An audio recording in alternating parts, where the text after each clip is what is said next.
Hey there, so I don't usually do videos like this on my channel, but recently Pokemon Sword and Shield got announced, and it seems very clear to myself and a lot of others that they're basing the region off of the UK. And obviously, as a result of the announcement, speculation season is kicked in again. There's tons of theory craft and speculation and prediction videos all over the internet at the moment. There's loads of fake leaks and rumours, and just the whole community's gone crazy, as it always does whenever a new generation is announced. So as someone from the UK, specifically from England, I thought it might be quite fun to weigh in on all the things I'm seeing people say and all the theories and speculation and just generally everything I've heard from other people about this region and just give my thoughts on it. It's really funny to me that this actually happened, because when it first got announced that we were getting a Pokemon related announcement on Pokemon Day, I heard a lot of people whispering about, Generation 8 is going to be set in the UK and all this stuff, and I was having so much fun with it because I was like, there's no way they're actually going to do it. I was making constant jokes on my Twitter like the weather's going to be perpetual rain, you're going to get stabbed every time you win a battle,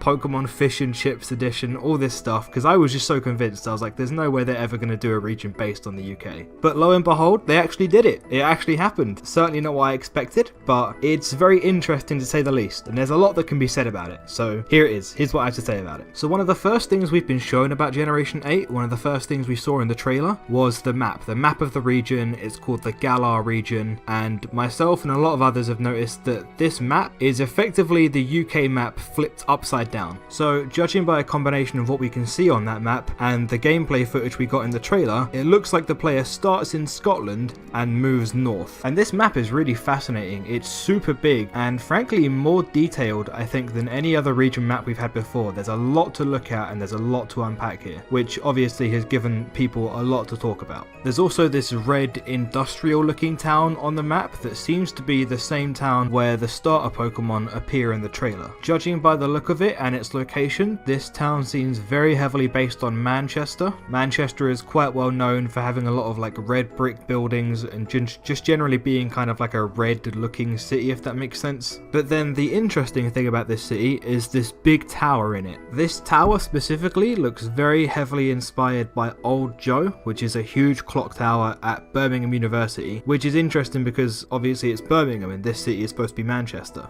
There's also this big weird looking white diagram etched into the hills where Yorkshire should be on the map, and we see this diagram in the trailer as well. It seems very much based on the Cern Abbas giant, but again, the Cern Abbas giant in the UK is in Dorset. So this is two examples of things clearly inspired by the UK in real life that have been put into places that don't exactly match where they should be on the map. And the reason I bring this up is this city. A lot of people think that this city in the far north is London because of what appears to be Big Ben, Piccadilly Circus, the London Eye, and a bunch of other things. But we've already seen that things that are inspired by real life UK aren't matching up with where they should be on the map. So with that in mind, I actually disagree. I don't think this is London. I actually think this city below it is London. And my reasoning for that is based on three major factors. First of all is the big dragon head right at the front of the city. This is likely representative of all the reptilian creatures you're bound to encounter in London, in particular in the Houses of Parliament. Secondly, there's the snowy area just above it. This is no doubt where the politicians go to bury the futures of the younger generation after their hopes and dreams are ruthlessly brutalized by student loans, and where they'll go to camouflage themselves in the snow and stay cool when the region inevitably bursts into flames after Pokemon Brexit kicks in. Finally, there's this area slightly to the northwest of London. It's this tiny little place with these giant mushrooms growing in it. Now, I've been a student in London for nearly 3 years, so I can tell you exactly where this is supposed to be. Mysterious, dark back alley place nearby to central London with an abundance of mushrooms. This is definitely Croydon. Don't go there. I also want to quickly talk about the picture in the hill I mentioned earlier, the one based on the Cern Abbas giant. A lot of people have been theorizing that this is in some way related to the legendary Pokemon, and I think this is possible,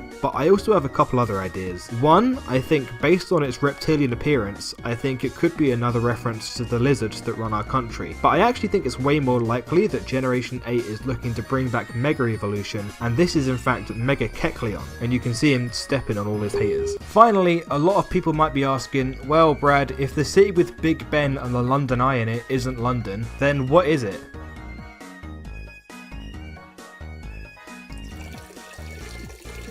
So let's move on to the starters who were revealed to us in the trailer. Grookey, Scorbunny, and the other one. A lot of people have been theorizing that these Pokemon and their evolutions will be based on sports. Scorbunny has a plaster on his nose and he runs very fast and he just kind of looks like he could be a footballer. And Grookey's first seen banging his little stick on a rock like a cricket player bangs their racket on the mound. But here's my thing. I think it's totally possible, likely in fact, that the starters are based on popular English sports, but in particular I want to hone in on Grookey. I don't think Grookey is based on cricket at all, because it's a well-known fact that us Brits are very fond of racing monkeys on foot for sport. It's called Darwin Bowl and it's one of our most popular pastimes. I mean, hell, I played some Darwin Bowl this morning. My opponent was an orangutan called Paco.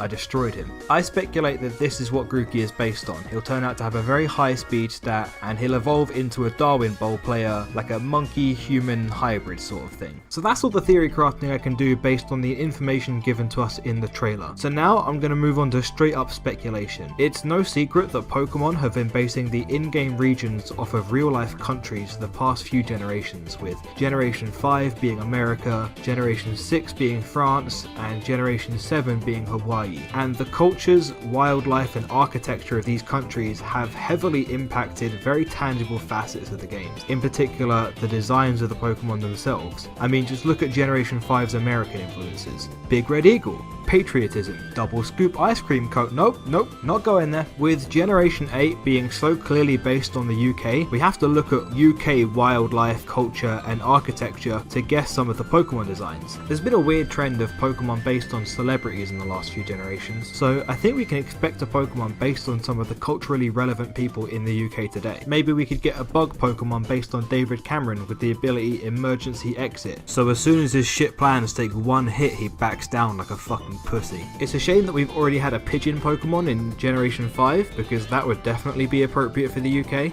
And say with Aegislash, I feel like we could potentially get a lot of Aegislash kind of Pokemon, but like smaller in the UK.